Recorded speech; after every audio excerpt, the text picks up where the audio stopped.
I was not born to kneel, yet there I was, on my knees before a man who would change the entire course of my existence with a single golden coin. They say that fate announces itself with thunder and lightning, but mine arrived in silence, rolling across a marble floor on a gray November morning, catching the pale light from the windows of Ashworth Hall like a small, treacherous sun. My name is Eleanor Ashford, and before I became a maid, I was the daughter of Viscount Ashford of Hertfordshire. I was raised on piano sonatas and French poetry, on the promise that I would one day marry well and continue the legacy of a family whose name had graced the peerage for 6 generations. My mother died giving birth to me, and so my father became everything. He was my teacher, my protector, my entire world. He taught me to read Latin before I turned 7. He told me that a woman's mind was her greatest weapon, and that I should sharpen mine until it gleamed. I believed him. I believed every word he ever spoke to me, until the night he died, and I discovered that the man I had loved and trusted had been lying to me my entire life. The debts came first, then the creditors, then the truth, piece by piece, like shards of a broken mirror reflecting a reality I had never seen. My father had not been the honorable man I believed him to be. He had gambled away our fortune in secret gaming halls across London. He had borrowed from men whose names were spoken only in whispers. He had sold everything of value we owned, including my mother's jewelry, including the paintings that had hung in our gallery for generations, including, I would later learn, my own future. There was no dowry. There had not been one for years. The suitors who had once called upon me vanished like morning mist the moment word spread of our ruin. And when the last of the creditors came to claim what remained of our estate, I was left with nothing but the clothes on my back and a name that had become synonymous with shame. I was 19 years old. I had no relatives willing to acknowledge me, no friends brave enough to defy the whispers of society, no skills that could earn me an honest living in a world that had no place for fallen women of gentle birth. I had only my pride, and even that was a luxury I could no longer afford. It was Mrs. Blackwood, the housekeeper of a modest household in Chelsea, who first suggested I seek a position in service. She had known my mother years ago, and she took pity on me when I appeared at her door, half-starved and desperate. She told me that a great house in the countryside was seeking new maids, that the pay was generous, and that the Duke who owned the estate was known to be fair, if cold. She warned me that he was not a kind man. She warned me that his household was run with military precision, and that any girl who could not keep pace would be dismissed without a second thought. But she also told me that he valued honesty above all else, and that if I could prove myself trustworthy, I might find a measure of security within his walls. I did not tell her who I truly was. I gave her a false surname, a false history, a false version of myself that bore no resemblance to the girl I had once been. I became Eleanor Smith, orphan daughter of a country parson, seeking honest work to support herself. It was the first lie I had ever told, and it tasted like ash on my tongue, but I had no choice. The truth would have condemned me to a life of even greater misery, for no respectable household would hire the disgraced daughter of a ruined viscount. I had to become someone else. I had to erase everything I had been and start again, as if my entire life before that moment had been nothing more than a dream. The journey to Ashworth Hall took 3 days by coach. I traveled with 5 other girls, all of us hired sight unseen, all of us clutching our meager belongings and our desperate hopes. They were kind to me, those girls. Mary, who was barely 16 and had never been more than 5 miles from her village. Agnes, who had worked in a factory until her lungs gave out and she was told she would die if she did not find cleaner air.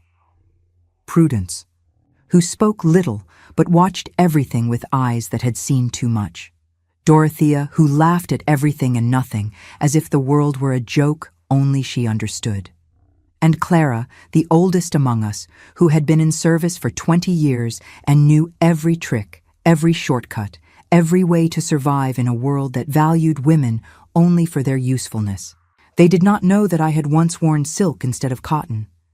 They did not know that I had once danced at balls instead of scrubbing floors.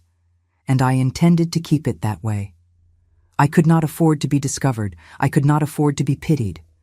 I could not afford to be anything other than what I claimed to be. A simple girl seeking a simple life, asking nothing more than a roof over her head and food in her belly. Ashworth Hall revealed itself to us on the evening of the third day, rising from the mist like a great stone beast crouched upon the hillside. It was magnificent and terrible, a monument to wealth and power that made my breath catch in my throat. I had seen grand houses before. I had been a guest in some of them, in the life I had left behind. But I had never seen anything like Ashworth Hall. It was not merely large, it was vast, sprawling across the landscape as if it had grown there organically, its towers and turrets reaching toward a sky the color of bruised plums. The windows glowed with candlelight, hundreds of them, flickering like distant stars. And I remember thinking that it would take an army of servants to keep all those candles burning. We were met at the servants' entrance by Mrs. Hartley, the housekeeper, a woman whose face seemed carved from the same gray stone as the house itself. She was tall and thin, with steel-colored hair pulled back so tightly it seemed to stretch the skin of her forehead, and eyes that missed nothing. She inspected each of us in turn, her gaze lingering on our hands, our posture, our shoes. When she reached me, she paused. I felt her eyes trace the line of my jaw, the set of my shoulders, the way I held my head. I knew what she saw. I knew that no matter how I tried to disguise it, there was something in my bearing that did not belong to a parson's daughter. But she said nothing. She merely nodded, made a note in the ledger she carried, and moved on to the next girl. We were given our uniforms that night, plain black dresses with white aprons and caps, identical to one another, designed to render us invisible. We were shown to our quarters, a long, narrow room on the uppermost floor of the servants' wing, with 6 small beds arranged in a row beneath the eaves. The mattresses were thin, the blankets worn, but they were clean, and after 3 days of traveling, they felt like heaven. I lay awake that first night, listening to the unfamiliar sounds of the house settling around me, and I promised myself that I would survive this. I would work harder than anyone else. I would keep my head down and my mouth shut. I would earn my place here, and I would never, ever give anyone reason to suspect that I was anything other than what I claimed to be. The first test came sooner than I expected. We were summoned to the great hall on our first morning, all 6 of us, to receive our instructions from Mrs. Hartley. The hall was enormous, larger than the entire ground floor of the house I had grown up in, with vaulted ceilings that disappeared into shadow and walls lined with portraits of ancestors who seemed to watch our every move with disapproving eyes. A fire burned in the massive hearth at the far end, but its warmth did not reach us where we stood, shivering in our thin uniforms, waiting to learn our fate. And then he appeared. I had heard stories about the Duke of Ashworth. Everyone had. He was one of the wealthiest men in England, master of estates that stretched across 3 counties, heir to a title that dated back to the time of Henry VIII. But he was also one of the most mysterious. He rarely appeared in society. He never entertained. He had married young to a woman of exceptional beauty and impeccable breeding, and she had died 3 years later under circumstances that no one would speak of openly. Some said she had taken her own life. Others whispered of darker things, of secrets and lies, of a marriage that had been a prison rather than a partnership. But no one knew the truth because the Duke never spoke of her, and no one dared to ask. I expected a monster. I expected a man twisted by grief and bitterness, with cruelty written in every line of his face. What I saw instead was something far more dangerous. He was beautiful. I know that is not the word one typically uses to describe a man, but there is no other that fits. He was tall, taller than any man I had ever seen, with broad shoulders and a lean, athletic build that spoke of hours spent on horseback. His hair was dark, almost black, swept back from a face that could have been sculpted by a Renaissance master. High cheekbones, a strong jaw, a mouth that seemed made for either kissing or cruelty. But it was his eyes that undid me. They were gray, the color of winter storms, the color of steel, the color of the sky just before it weeps. And they were empty. Not cold, not cruel, just empty, as if everything that had once lived behind them had been extinguished long ago, leaving nothing but ash. He walked into the great hall without acknowledging any of us, his boots striking the marble floor with a rhythm as precise as a military drum. He moved like a man who owned the world and found it disappointing. He stopped near the fireplace, his back to the flames, and surveyed us with an expression of utter indifference. I felt the other girls shrink beside me, their fear palpable, their breathing shallow. But I could not look away. Something in me, some foolish, reckless part that had not yet learned to be afraid, refused to bow before this man who seemed to believe he was above us all. Mrs. Hartley began to speak, explaining our duties, our schedules, the rules we were expected to follow. I tried to listen, but my attention kept drifting back to the Duke, who had not moved, had not spoken, had done nothing but stand there and watch us with those terrible, beautiful eyes. And then, just as Mrs. Hartley was explaining the importance of punctuality, something happened. A coin fell from the Duke's pocket. It hit the marble floor with a sound like a bell, clear and bright in the silence of the hall, and then it rolled. We all watched it, mesmerized as it traced a lazy arc across the polished stone, catching the firelight, gleaming like a tiny sun. It came to rest near the center of the room, equidistant from all of us. A perfect golden circle against the white marble. 1,000-pound coin. A fortune. More money than any of us would earn in a lifetime of service. No one moved. I saw Mary glance at it, then quickly look away, her face flushing with shame. Agnes pressed her hands against her apron, as if she were afraid they might reach for it of their own accord. Prudence stared straight ahead, her expression carefully blank. Dorothea let out a nervous giggle that died in her throat when Mrs. Hartley shot her a warning look. Clara, the oldest and wisest among us, kept her eyes fixed on the floor, refusing to acknowledge that the coin existed at all. I understood their fear. We all knew the stories.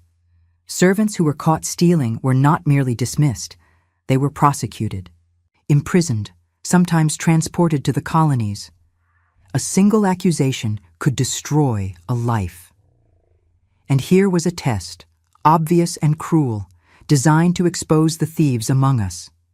The smart thing to do was what the others were doing. Pretend the coin did not exist. Let someone else take the risk. Survive. But I could not. I do not know what possessed me in that moment. Perhaps it was the memory of my father, who had taught me that honesty was the foundation of all virtue, even as he built his own life on a foundation of lies. Perhaps it was the sight of the Duke, standing there in his cold perfection, believing he had the right to test us like animals. Perhaps it was simply that I was tired of being afraid, tired of hiding, tired of pretending to be something I was not. I stepped forward. The sound of my footsteps echoed in the silence of the hall, impossibly loud, impossibly slow. I felt every eye upon me. I felt the Duke's gaze like a physical weight pressing against my skin. My heart was pounding so hard I could barely breathe. But I did not stop. I walked to where the coin lay gleaming on the marble, and I bent down and I picked it up. It was warm in my hand, heavy, real. I straightened and I walked toward the Duke.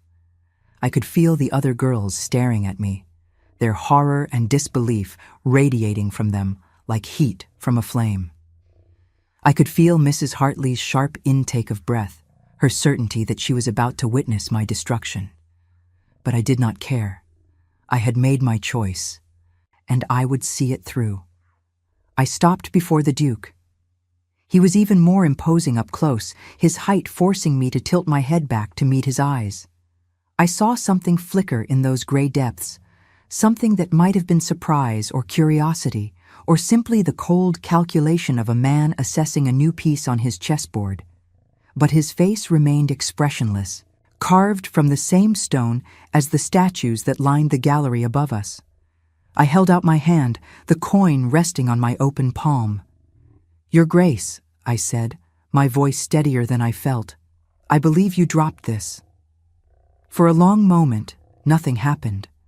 The silence stretched between us, taut as a bowstring, and I began to wonder if I had made a terrible mistake.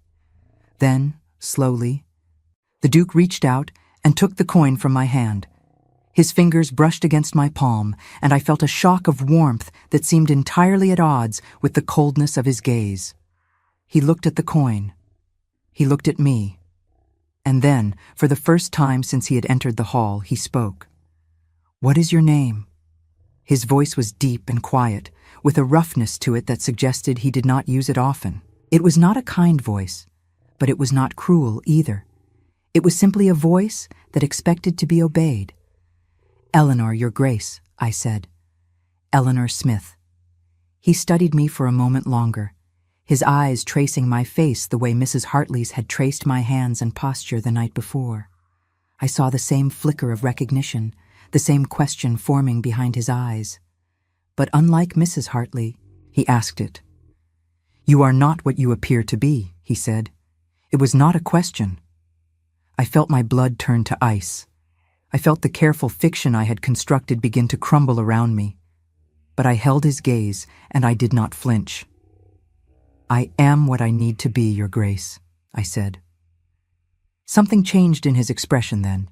It was subtle, almost imperceptible, but I saw it. A softening, perhaps. Or a deepening of that curiosity I had glimpsed before. He looked at the coin in his hand, then back at me, and for a moment I thought he might say something more. But he did not. He simply nodded once and turned away. "You may return to your place," he said over his shoulder. "Mrs. Hartley will give you your assignments." And just like that, it was over. The Duke walked out of the hall without another word, without another glance, leaving behind nothing but the echo of his footsteps and the strange, unsettling warmth that lingered on my palm where his fingers had touched mine. I learned later from Clara that the coin was a test. The Duke had used it for years, with every new group of servants who entered his household. He wanted to know who among them was honest enough to return it, brave enough to approach him, stupid enough to risk everything for a principle. In all the years he had conducted this test, no one had ever returned the coin. Some had stolen it. Most had ignored it, too afraid of the consequences to act. But no one had ever done what I had done. No one had ever looked him in the eye and given it back as if it were the most natural thing in the world. "He is interested in you now," Clara warned me that night, as we lay in our narrow beds beneath the eaves. "That is not a good thing. The Duke does not take interest in people. He uses them, and when he is finished, he discards them. You should have left the coin where it was. You should have been invisible, like the rest of us." But I could not be invisible. I had tried. God knows I had tried. But there was something in me that refused to disappear, something that burned too brightly to be extinguished, no matter how hard I tried to smother it. And now the Duke had seen it. Now he knew that I was not what I claimed to be, and I could only pray that his curiosity would fade before he discovered the truth. It did not fade. In the days that followed, I felt his eyes upon me constantly. I would be polishing the silver in the butler's pantry, and I would look up to find him standing in the doorway, watching me with that unreadable expression. I would be carrying linens down the corridor, and I would turn a corner to find him there, as if he had been waiting for me. He never spoke to me. He never acknowledged me in any way. But he was always there, a shadow at the edge of my vision, a presence I could not escape. The other servants noticed. Of course they did. In a household like Ashworth Hall, nothing went unobserved. Whispers followed me wherever I went. I heard them in the kitchen, in the servants' hall, in the dormitory at night when the other girls thought I was asleep. They said the Duke had taken a fancy to me. They said I was angling to become his mistress. They said I was a fool who did not know the danger she was courting, or a schemer who knew exactly what she was doing. None of them bothered to ask me the truth. None of them would have believed it if I had told them. The truth was that I did not understand the Duke's interest any more than they did. I had done nothing to encourage it. I had been nothing but a servant, performing my duties with the same diligence as everyone else, keeping my head down and my mouth shut, just as I had promised myself I would. But something had changed on that first morning, when I had picked up his coin and returned it to him. Something had shifted between us. Some invisible thread had been spun that now connected us in ways I could not comprehend.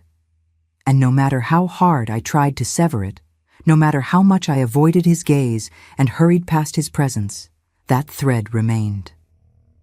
It was Mrs. Hartley who finally summoned me to explain. She called me to her sitting room on a Wednesday afternoon, a small, austere space, furnished with a single desk, 2 chairs, and a portrait of the late Duchess that hung above the fireplace like a silent accusation. I had seen that portrait before, in the main gallery, but I had never stopped to study it closely. Now, standing before Mrs. Hartley's desk while she examined a letter with deliberate slowness, I found my eyes drawn to it against my will. The Duchess had been beautiful, extraordinarily so. She had pale blonde hair arranged in an elaborate style that must have taken hours to achieve, and a face as delicate and perfect as a porcelain doll's. But there was something wrong with her eyes. They were blue, large and luminous, but they were empty in a way that reminded me of the Duke's. Not cold, not cruel, just empty, as if the woman who had posed for this portrait had already departed her body and left nothing but a shell behind. I wondered, not for the first time, what had really happened to her. I wondered if the rumors were true. I wondered if she had been unhappy, if her marriage had been a prison, if she had found death preferable to another day in this vast, cold house with a husband who seemed incapable of feeling anything at all. "The Duke has requested that you be assigned to the library," Mrs. Hartley said, interrupting my thoughts. Her voice was flat, carefully neutral, but I could hear the disapproval beneath it. "You will report there each morning at 9 o'clock to dust the shelves, tend the fire, and perform whatever other tasks His Grace requires." I felt my heart stumble. The library? That was the Duke's private domain, the one room in the house where servants rarely ventured. It was said that he spent most of his time there, surrounded by his books and his papers and his silence. To be assigned there was to be placed directly in his path, day after day, with no escape and no protection. "Mrs. Hartley," I began, but she cut me off with a wave of her hand. "I do not know what you did to attract His Grace's attention," she said, "and I do not wish to know. But I will tell you this, girl. The Duke is not a man to be trifled with. He has no patience for deception, no tolerance for weakness, and no mercy for those who disappoint him. Whatever game you think you are playing, I advise you to abandon it now, before it is too late." "I am not playing any game," I said, and I meant it. "I do not understand why the Duke has taken an interest in me. I have done nothing to encourage it." Mrs. Hartley looked at me for a long moment, her gray eyes searching my face for evidence of a lie. Whatever she saw there seemed to satisfy her, because she nodded slowly and returned her attention to the letter on her desk. "Perhaps you are telling the truth," she said. "Perhaps you are simply unfortunate. Either way, you will report to the library tomorrow morning. And you will conduct yourself with the utmost propriety at all times. Is that understood?" "Yes, Mrs. Hartley," I said. She dismissed me with a wave, and I left her sitting room with my mind spinning and my heart heavy with dread. I did not want to be near the Duke. I did not want to feel his eyes upon me, watching, calculating, trying to solve the puzzle I represented. I did not want to think about the warmth of his fingers against my palm, or the way his voice had softened when he spoke my name, or the strange pull I felt toward him despite every instinct telling me to run. But I had no choice. I was a servant, and he was the master. My fate was in his hands, and there was nothing I could do but pray that he would tire of me before he discovered the truth. The library at Ashworth Hall was unlike anything I had ever seen. It occupied the entire east wing of the house, a vast cathedral of books that rose 3 stories high and seemed to stretch into infinity. The shelves were carved from dark mahogany, polished to a gleam that reflected the light from the tall windows that lined the outer wall. Rolling ladders on brass rails provided access to the upper levels, and scattered throughout the space were leather armchairs, reading desks, and small tables piled high with volumes that the Duke was apparently in the process of studying. I arrived at 9 o'clock, as instructed, carrying my cleaning supplies and my determination to remain professional and invisible. The Duke was not there. I felt a moment of relief, quickly followed by a surge of anxiety. Where was he? Was he watching me from some hidden alcove? Would he appear suddenly, as he always seemed to do, catching me off guard and unprepared? I set about my work, trying to calm my racing thoughts. I dusted the lower shelves first, working methodically from one end of the room to the other. The books were magnificent, many of them centuries old, bound in leather and stamped with gold. I recognized some of the titles from my father's library, back in the life I had left behind. Milton, Shakespeare, Plutarch, Voltaire. My fingers itched to pull them from their shelves and lose myself in their pages, but I knew better than to indulge that impulse. I was here to clean, not to read. I was here to be useful, not to be seen. An hour passed, then 2. I finished the lower shelves and moved to the upper level, climbing one of the rolling ladders with my duster and cloth. From this height, I could see the entire library spread out below me like a landscape, beautiful and overwhelming. I could see the sunlight streaming through the windows, painting golden rectangles on the oriental carpet. I could see the dust motes dancing in the air, tiny galaxies of light and shadow. I could see the door at the far end of the room, which was closed when I arrived and remained closed now. I was reaching for a particularly high shelf, stretching my arm as far as it would go, when I heard the door open. I froze. My heart, which had finally begun to slow, immediately resumed its frantic rhythm. I did not look down. I did not move. I simply stood there on my ladder, my duster raised above my head, and waited. His footsteps crossed the library floor, slow and measured. I heard the creak of leather as he settled into one of the armchairs. I heard the rustle of paper as he opened a book or a letter. And then there was silence, absolute, suffocating silence. I forced myself to move. I forced myself to continue my work, dusting the shelves with hands that trembled despite my best efforts to control them.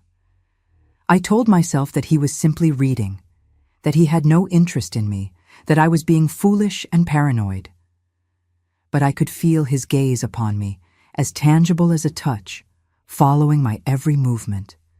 "You do not need to be afraid," he said. His voice startled me so badly that I nearly lost my grip on the ladder. I grabbed the rail, steadying myself, and looked down. He was sitting in an armchair near the window, a book open on his lap, watching me with those gray, unreadable eyes. "I am not afraid, Your Grace," I said, though we both knew it was a lie. The corner of his mouth twitched.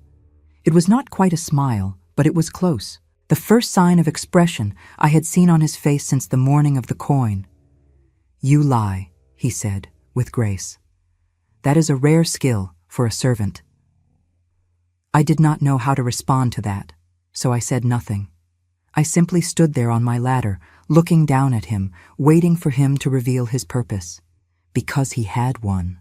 I was certain of it. Men like the Duke of Ashworth did not assign servants to their private libraries for the pleasure of their company. He wanted something from me.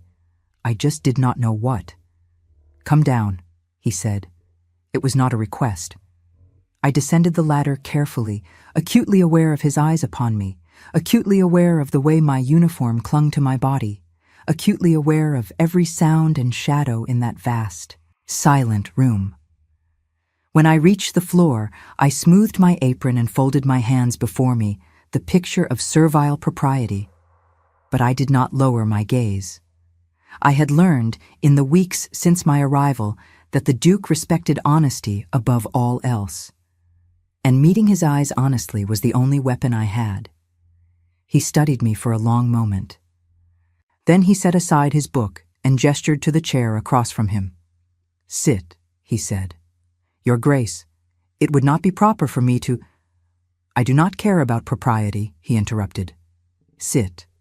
I hesitated. Then, because I had no choice, I sat. The chair was soft and deep, designed for comfort, and I felt absurdly out of place in it. My uniform was stained with dust.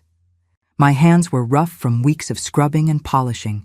I did not belong in this chair, in this library, in the presence of this man who watched me as if I were a cipher he intended to solve. "Tell me about yourself, Eleanor Smith," he said. And I felt my blood turn cold. "There is nothing to tell, Your Grace. I am a parson's daughter, orphaned and alone, seeking honest work to support myself." He tilted his head, a gesture that reminded me, absurdly, of a hawk considering its prey. "A parson's daughter," he repeated, "who holds herself like a lady of breeding, who speaks with the accent of the aristocracy, who knows how to handle fine things with the care of someone who has owned them." I felt the walls closing in around me. I felt my carefully constructed fiction begin to crack and crumble. But I held his gaze, and I did not flinch. "My father believed in education, Your Grace.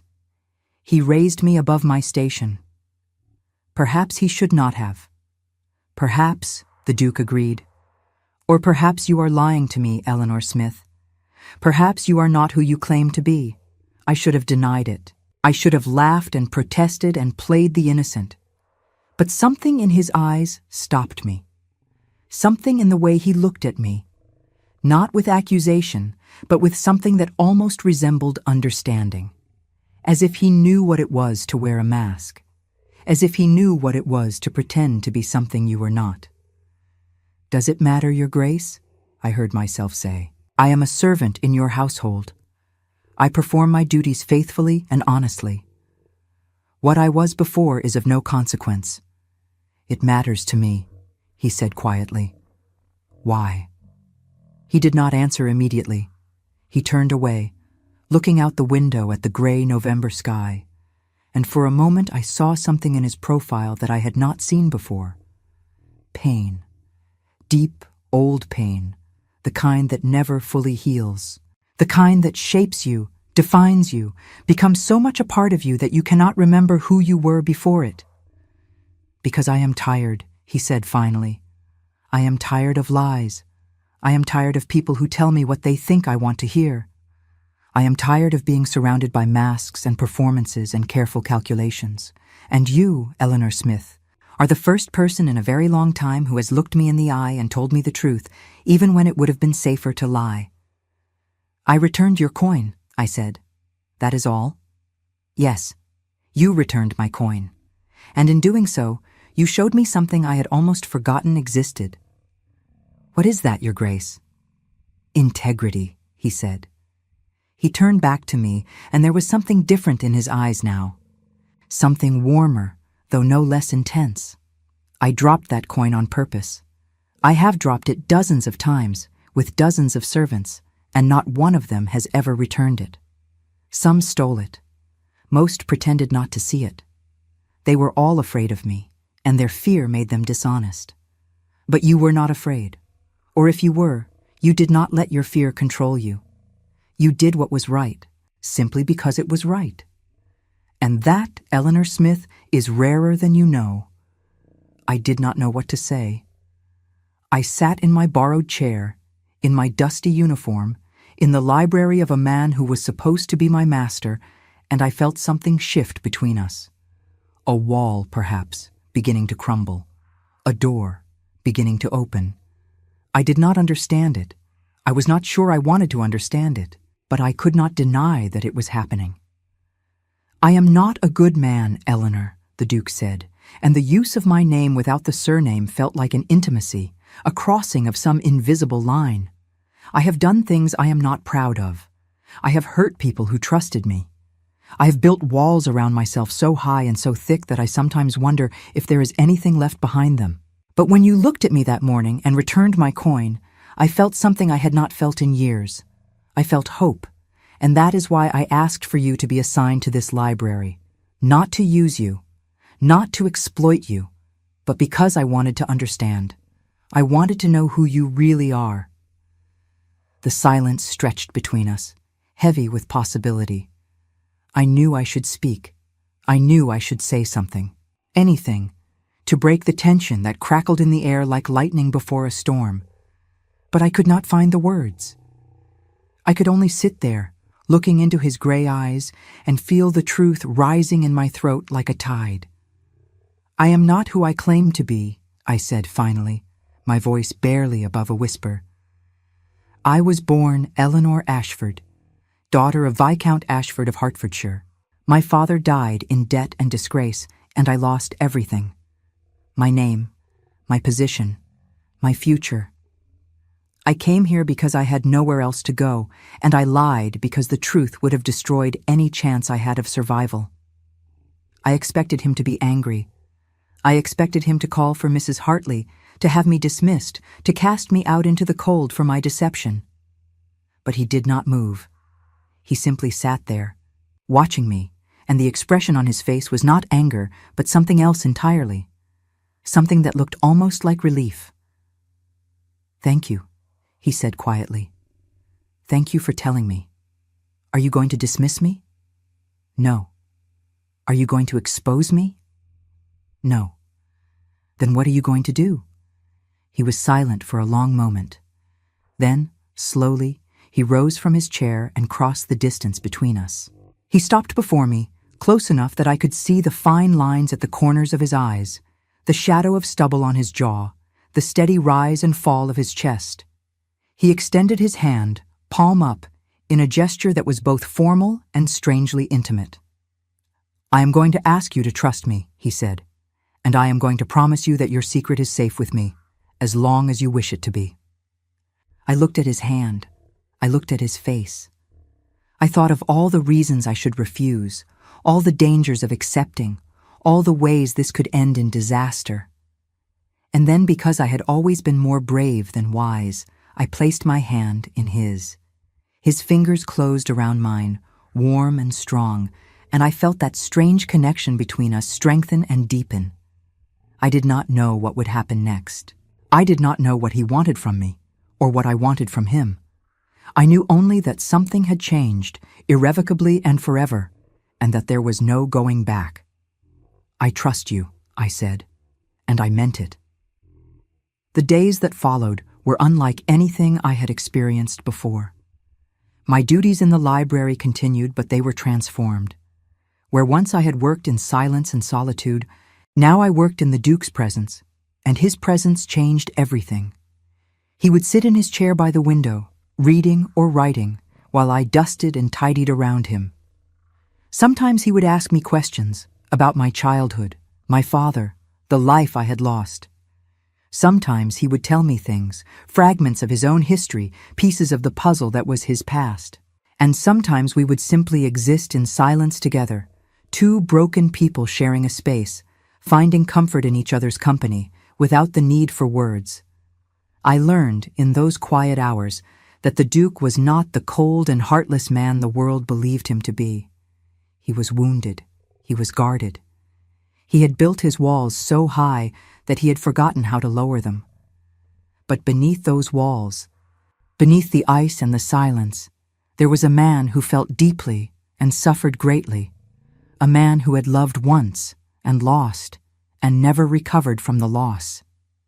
He told me about his wife on a rainy afternoon, a week after I had confessed my true identity. We were sitting by the fire in the library, watching the rain streak down the windows, and he began to speak as if the words had been building inside him for years and could no longer be contained. Her name was Charlotte, he said. She was the most beautiful woman I had ever seen. I fell in love with her the moment I saw her, at a ball in London, when I was 22, and foolish enough to believe that love was enough. We married 3 months later, against the wishes of both our families, and for a while I thought we would be happy. I thought our love was strong enough to overcome anything. He paused, staring into the fire, and I saw the pain flicker across his face like shadows. I was wrong, he continued. Charlotte was not the woman I thought she was. She was not cruel, but she was not honest. She had married me for my title and my wealth, not for love. And when she realized that I expected more from her than she was willing to give, she retreated into herself. She became cold and distant.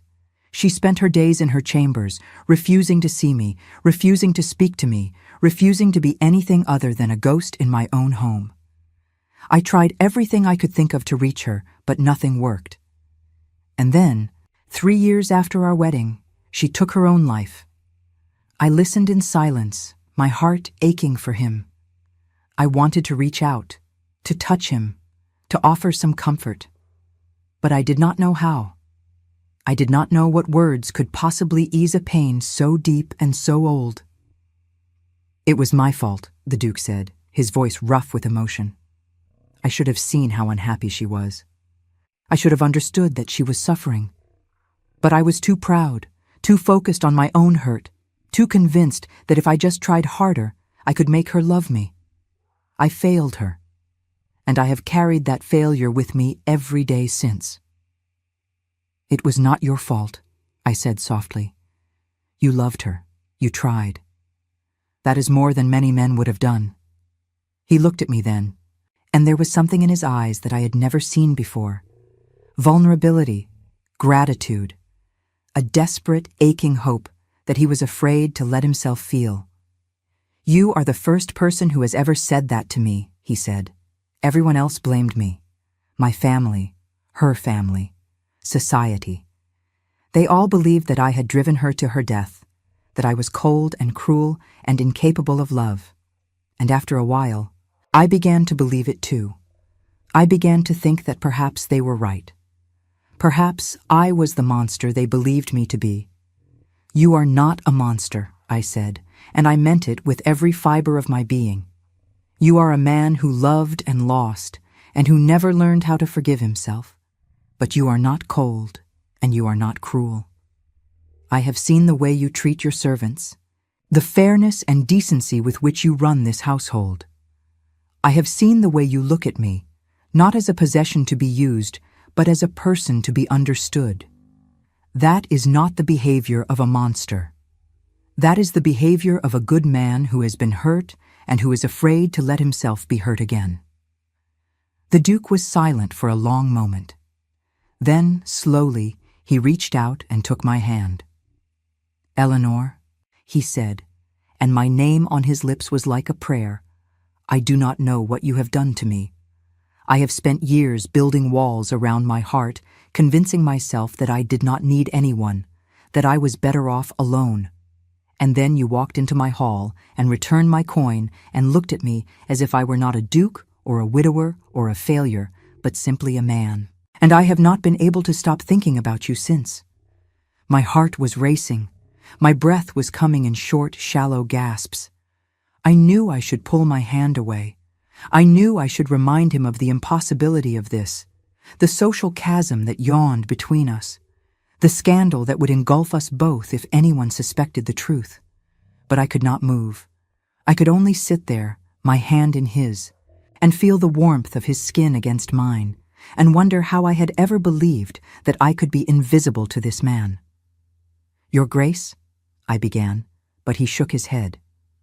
My name is James, he said, and when we are alone, I would like you to use it. James. The word felt strange on my tongue, foreign and familiar all at once. I had never called a man by his Christian name before, except for my father. It felt intimate. It felt dangerous. It felt like a door opening onto a path I was not sure I had the courage to walk. James, I said, and I saw something flicker in his eyes, something warm and bright and utterly unexpected. What is happening between us? I do not know, he admitted. I only know that when I am with you, I feel things I had believed myself incapable of feeling, and I know that I do not want it to stop." He lifted my hand to his lips and pressed a kiss to my knuckles, soft and reverent, and I felt a shiver run through my entire body. It was not fear. It was something else entirely. Something I had never felt before, not in my life of balls and suitors and proper courtship. Something that burned and ached and demanded to be acknowledged. "We cannot," I whispered. "The scandal alone would destroy us both." "I know," he said, "and I do not care." He released my hand and rose from his chair, and for a moment I thought he was going to leave, was going to walk away and pretend that this moment had never happened. But instead he moved closer, kneeling before me so that our faces were level, so that I could see every line and shadow, every hope and fear, every crack in the armor he had worn for so long. "Eleanor," he said, "I am not asking you for anything. I am not demanding anything. I know that what I feel is impossible, that the world would never allow it, that there are 1,000 reasons why we should walk away from this and never speak of it again. But I cannot lie to you. I have lied to so many people, for so many years, and I am tired of it. You asked me to be honest with you, and so I will be. I love you. I do not know when it happened or how, but I love you. And whatever comes next, whatever decisions you make, I wanted you to know that." I stared at him, speechless. I had dreamed of hearing those words, in the life I had left behind. I had imagined a suitor, handsome and wealthy, kneeling before me and declaring his love. But I had never imagined this. I had never imagined that the man saying those words would be a duke, a widower, a man whose reputation was shrouded in scandal and mystery. I had never imagined that I would be wearing a servant's uniform with dust on my hands and calluses on my palms when the moment came. And I had never imagined that I would feel what I felt in that moment. A rush of emotion so overwhelming that it stole my breath and blurred my vision with tears. A certainty, deep and unshakable, that whatever happened next, I would never be the same. "I love you too," I said, and the words came out in a rush, as if they had been waiting for years to be spoken. I do not know how it happened. I do not know what it means. But I love you, James, and I am terrified. He reached up and cupped my face in his hands, his thumbs brushing away the tears that had begun to fall. "Then we will be terrified together," he said, "and we will face whatever comes, together." And then he kissed me. It was not my first kiss. I had been kissed before, by eager suitors at country dances, by a young man I had once believed I might marry before my father's death had destroyed all my prospects. But this kiss was different. This kiss was everything. It was soft and fierce and desperate and tender all at once. It was a promise and a question and an answer. It was the beginning of something I did not fully understand, but knew in my heart I could not live without. When we finally pulled apart, breathless and trembling, the Duke rested his forehead against mine and closed his eyes.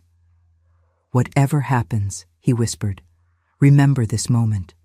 Remember that I loved you truly and that you loved me. Whatever the world tries to do to us, they cannot take that away. I will remember," I promised. "I will always remember." But even as I spoke the words, I knew that our love was not the only force at work in Ashworth Hall. There were others who had their own plans, their own schemes, their own reasons for wanting to control the Duke and his future. And soon those forces would converge, threatening to destroy everything we had built in the quiet sanctuary of the library. Lady Marguerite arrived on a December afternoon, when the first snow was falling and the world outside had turned to white. She was the Duke's elder sister, a woman of formidable presence and impeccable breeding, who had married an earl at 18 and been widowed at 30. She now occupied herself with managing the affairs of everyone around her, convinced that she alone knew what was best for the family name. I saw her from the window of the servants' hall, descending from her carriage in a flurry of fur and feathers, her voice ringing out across the courtyard as she issued commands to the footmen. Even from a distance, I could sense her power, her certainty, her absolute conviction that the world should arrange itself according to her will. "That is Lady Marguerite," Clara whispered beside me. "She comes every winter when the social season is over, to torment the Duke and try to marry him off. She has been at it for 3 years now, ever since the Duchess died." "Does she succeed?" I asked, though I already knew the answer. The Duke had told me about his sister, about her relentless matchmaking, about the parade of eligible young ladies she brought to Ashworth Hall each year in the hope that one of them would catch his eye. "Never," Clara said, with a hint of satisfaction. "The Duke refuses them all. He will not even see most of them. Lady Marguerite says he is stubborn and ungrateful, but I think he simply knows his own mind, and his mind is not interested in marriage." I felt a strange twist in my chest at those words. The Duke's mind was not interested in marriage, and yet he had told me he loved me. What did that mean? What could it mean, given the gulf between us?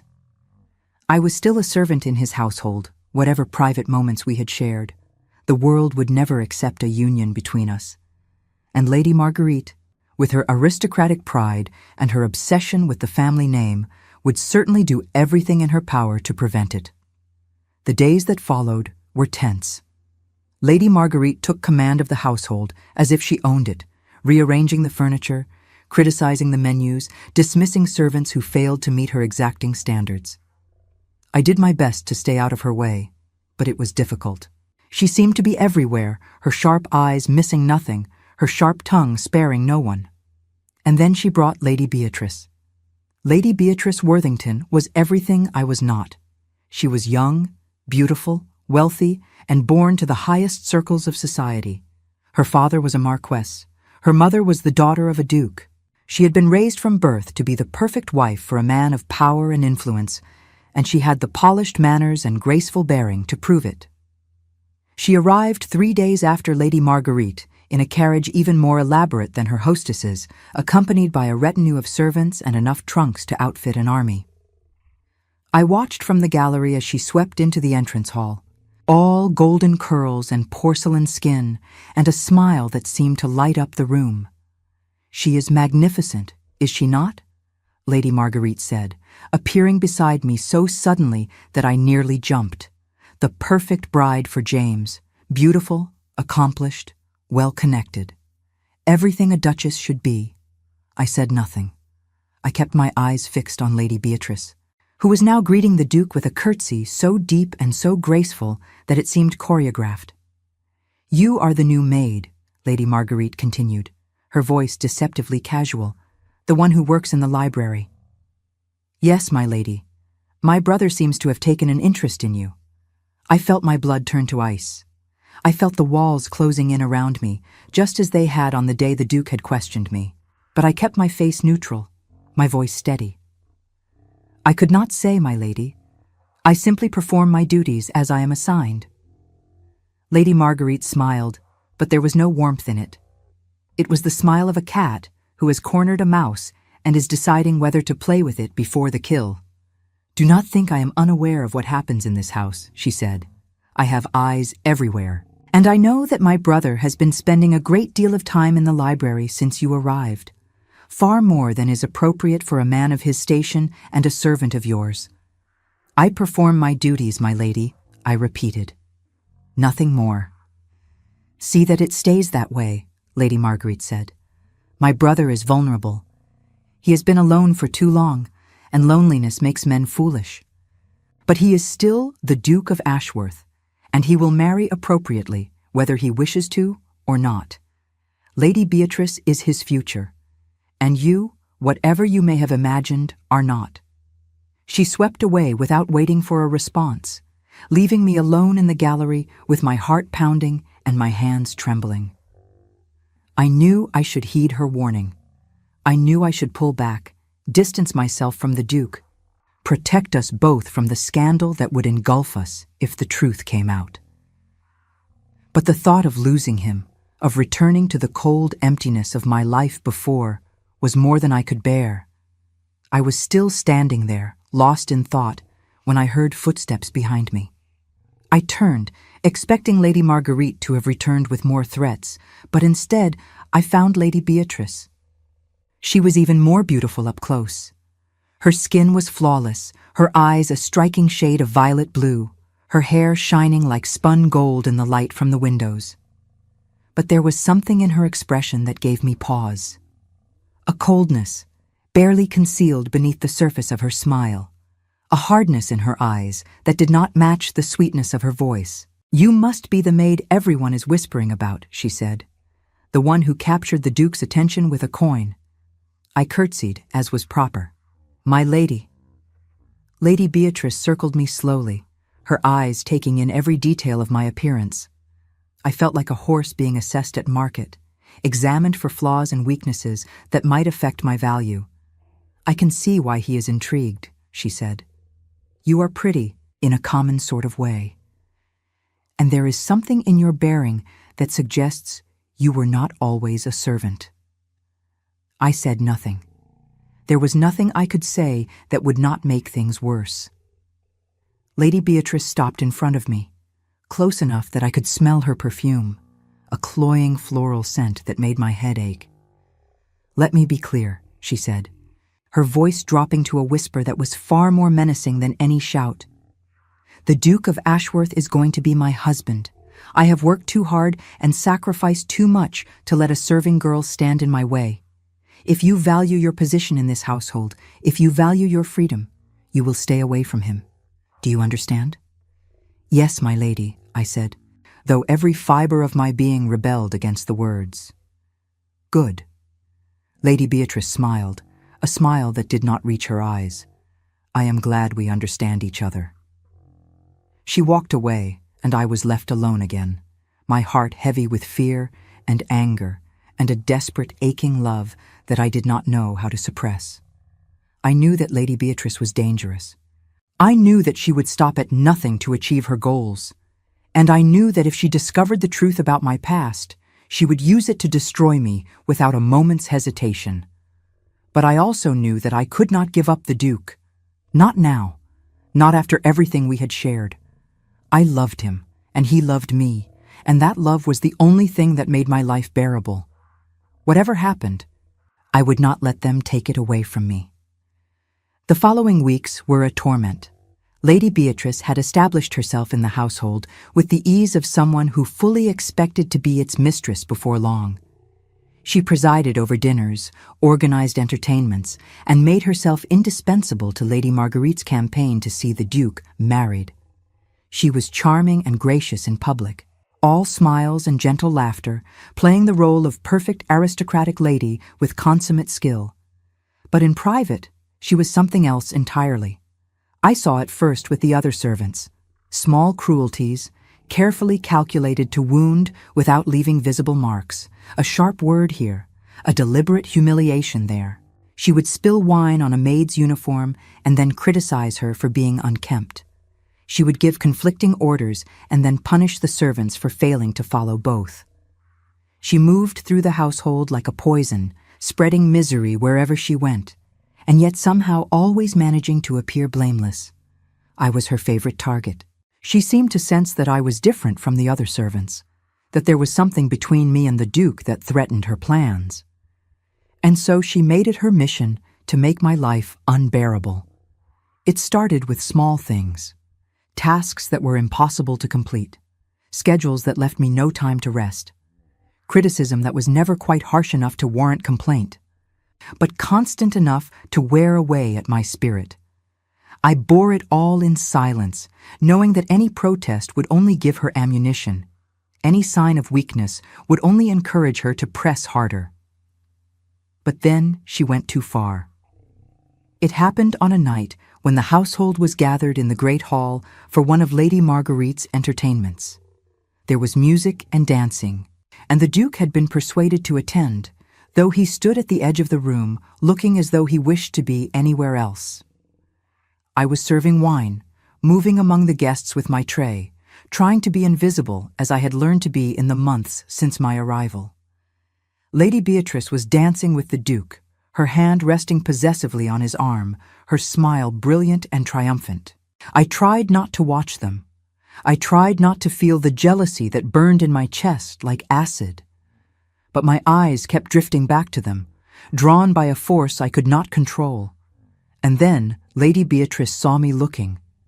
She said something to the Duke, something I could not hear over the music, and then she laughed and released his arm.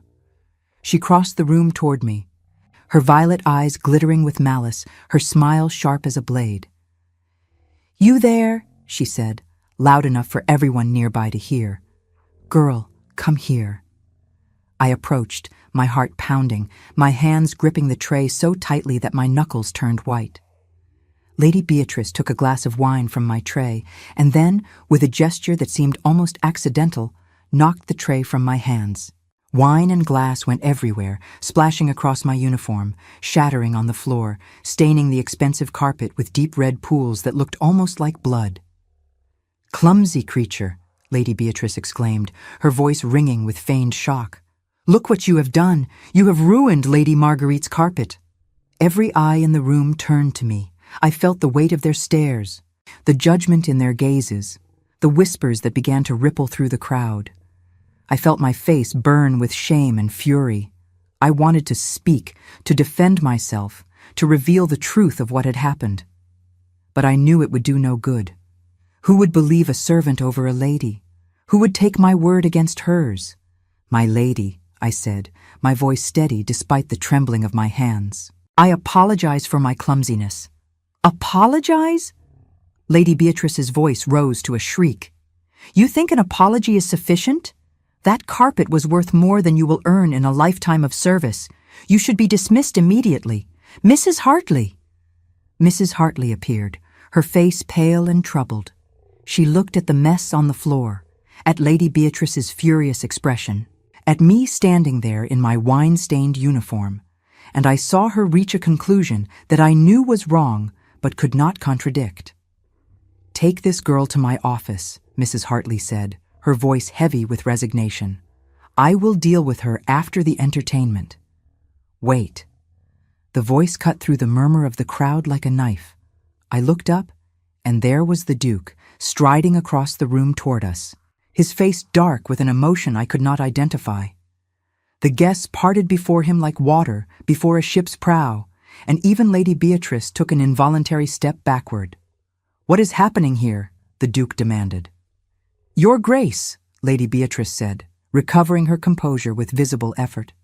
"This servant was clumsy and ruined your sister's carpet. I merely suggested that she be dismissed for her carelessness." The Duke looked at the carpet. He looked at the broken glass, the pools of wine, the trajectory of the stains. He looked at Lady Beatrice, whose smile had begun to falter. And then he looked at me.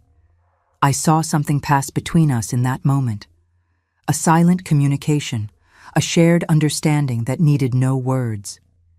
He knew. He knew exactly what had happened, even though he had not seen it. He knew because he knew me, because he knew Lady Beatrice, because he had spent years surrounded by liars and had learned to recognize the truth when he saw it. "The carpet is of no consequence," he said, his voice cold. "It can be replaced. But I will not have servants punished for accidents that were not their fault." Lady Beatrice's face went white. "Your Grace, I assure you, I saw it with my own eyes." The girl was clumsy and dropped the tray. Did she? The Duke turned his gaze on Lady Beatrice, and I saw her flinch beneath its weight. It seemed strange, then, that the wine is splashed outward from where she was standing, rather than pooled at her feet where it would have fallen if she had simply dropped the tray. It seemed strange that the glass shattered in a pattern consistent with being struck rather than simply released. It seemed strange that you happened to be standing directly in front of her at the moment the accident occurred. The silence in the room was absolute. Lady Beatrice stood frozen, her beautiful face twisted with shock and fury, her carefully constructed mask beginning to crack. Lady Marguerite had risen from her chair, her expression a mixture of alarm and outrage. And the guests watched, breathless, sensing that they were witnessing something momentous. "I do not know what game you are playing, Lady Beatrice," the Duke continued, "but I will not have it in my household. You may consider yourself no longer welcome at Ashworth Hall. Your carriage will be ready within the hour." "Your Grace," Lady Marguerite protested, "you cannot be serious. Lady Beatrice is our guest, and you are treating her as if she were a criminal." "She is not our guest," the Duke replied. "She is an intruder who has abused the hospitality of this house and attempted to humiliate an innocent woman for her own amusement. I will not tolerate it." He turned to Mrs. Hartley. "See that Lady Beatrice's belongings are packed and that she is escorted to her carriage. And see that Eleanor is given the rest of the evening off. She has had an ordeal and deserves to rest." Mrs. Hartley nodded, her face showing nothing of the shock she must have felt. "At once, Your Grace." The Duke turned and walked out of the great hall without another word, leaving behind a room full of stunned guests and a Lady Beatrice who had been reduced from triumphant victor to humiliated exile in the space of a single conversation. I followed Mrs. Hartley out of the room, my head spinning, my heart racing. I did not know what would happen next. I did not know what the Duke's defense of me would cost him, what rumors it would spark, what consequences would follow. I knew only that he had chosen me over Lady Beatrice, chosen truth over lies, chosen love over duty. And I knew that whatever happened, I would never forget the look on his face as he stood before the assembled guests and declared that I was worth protecting. The Duke found me in the library later that night, long after the guests had departed and the household had settled into an uneasy silence. I was sitting by the fire, still in my stained uniform, staring into the flames and trying to make sense of everything that had happened. He did not speak at first. He simply sat down beside me, close enough that our shoulders almost touched, and joined me in watching the fire.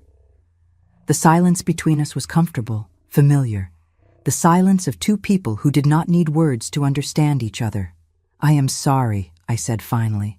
"I did not mean to cause such a scene." "You did nothing wrong," he replied. "Lady Beatrice was cruel, and cruelty should have consequences. But your sister will be furious, and Lady Beatrice will tell everyone what happened. The gossip alone—" "I do not care about gossip," the Duke interrupted. "I care about you. I care about protecting the people I love from those who would harm them. And if that makes me a subject of scandal, so be it. I have been scandalous before." I turned to look at him, and I found him already looking at me. In the firelight, his face was softer than I had ever seen it. The hard lines smoothed away, the walls lowered.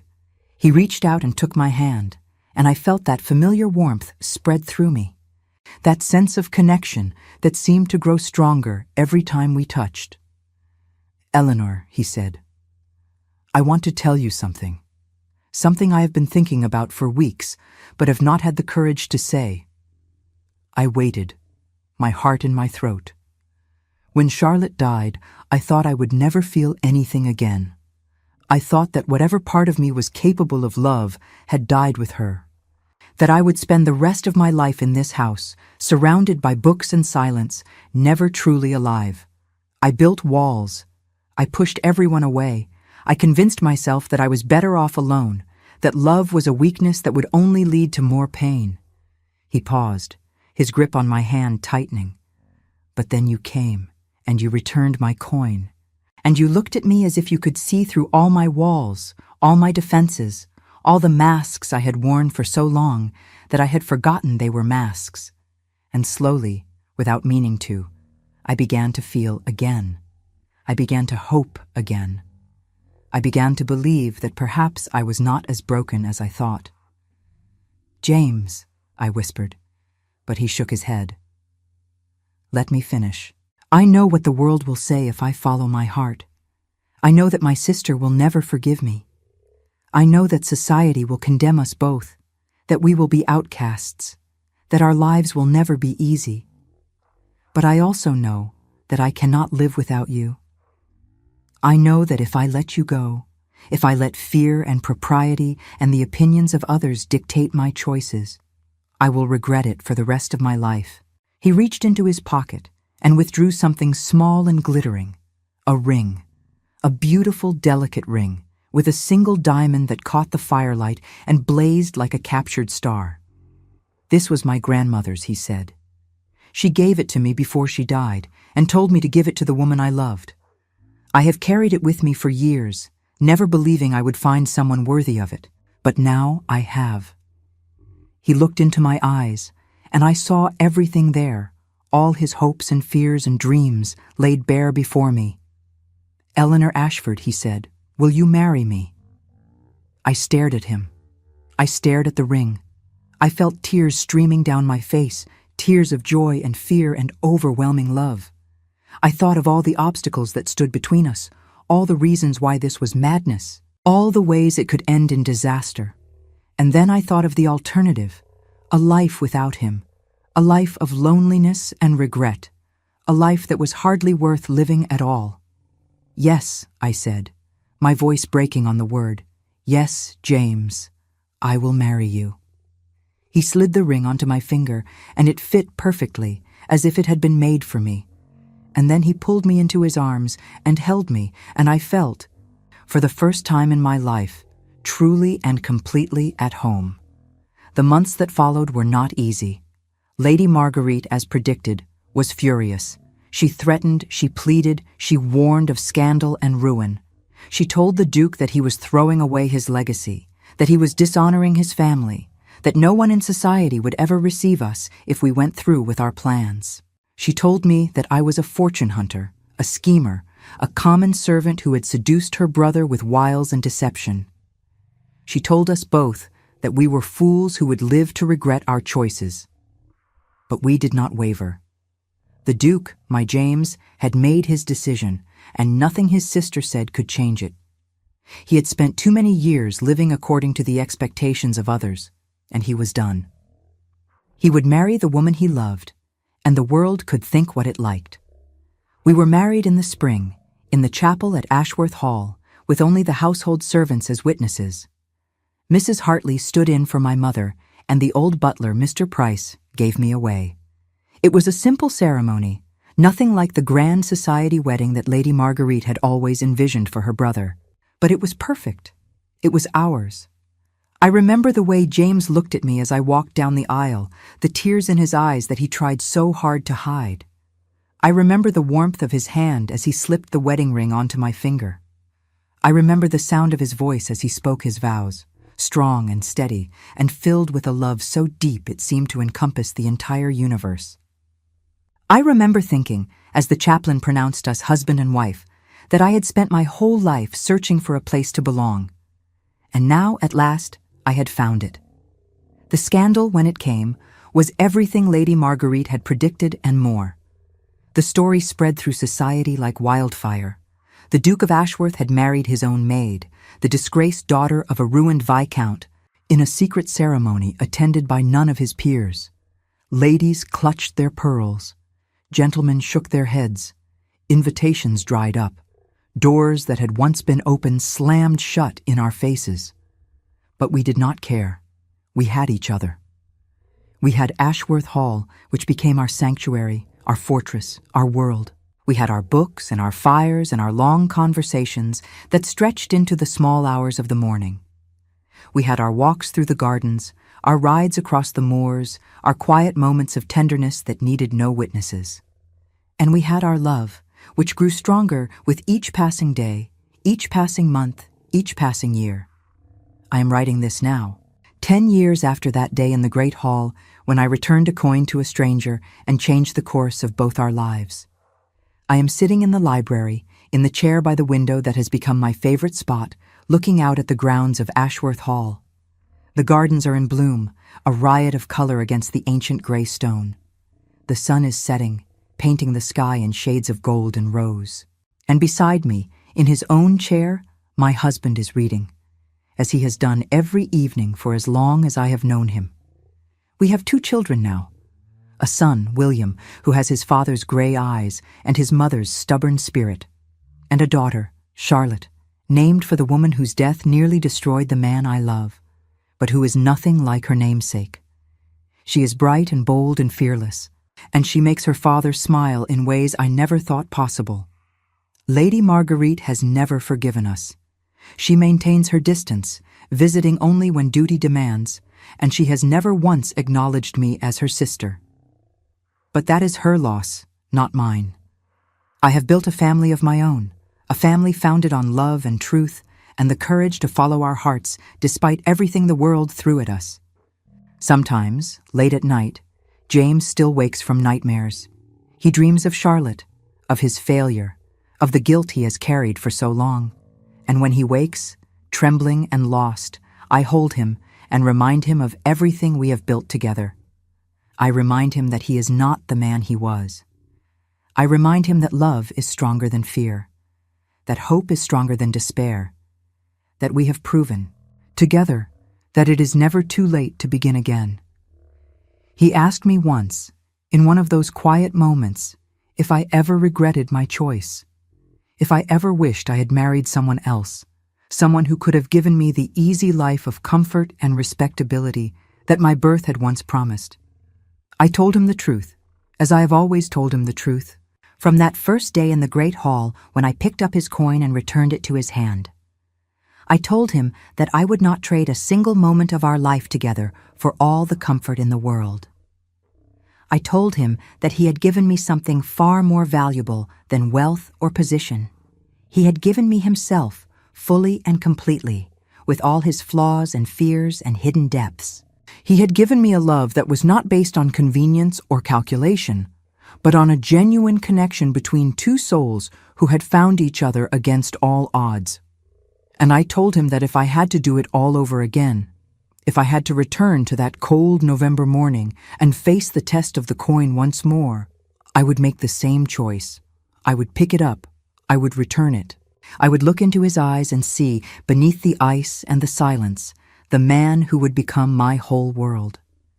Because that is what love is, in the end. It is not the grand gestures or the dramatic declarations. It is the small choices, made over and over again, to trust when trust seems foolish, to hope when hope seems lost, to reach out when every instinct tells you to retreat. I was not born to kneel, but I learned in that great hall that there are some things worth kneeling for. And the man who watched me rise, the coin in my hand, the truth in my eyes, he was worth everything. He still is, and he always will be. The fire is burning low now, and the last light of day is fading from the sky. James has set aside his book and is watching me, a small smile playing at the corners of his mouth. I know what he is thinking. He is thinking of that first day, that first test, that first moment when our eyes met and something passed between us that neither of us could name. "What are you writing?" he asks. "Our story," I tell him. "I want to remember everything." He rises from his chair and crosses to where I am sitting. He takes the pen from my hand and sets it aside. He cups my face in his hands, the way he did on that rainy afternoon when he first told me he loved me. And he looks into my eyes with all the tenderness and passion of a man who has loved deeply and lost greatly and found love again. "You do not need to write it down," he says. "We are living it. Every day, every moment. Our story is not finished yet." And then he kisses me, as he kissed me that first time in the library, as he has kissed me 1,000 times since. And I know that he is right. Our story is not finished. It will never be finished, not as long as we have each other, not as long as our love endures. So I set aside my pen, and I let him lead me away from the window, away from the fading light, into the warmth and safety of the life we have built together.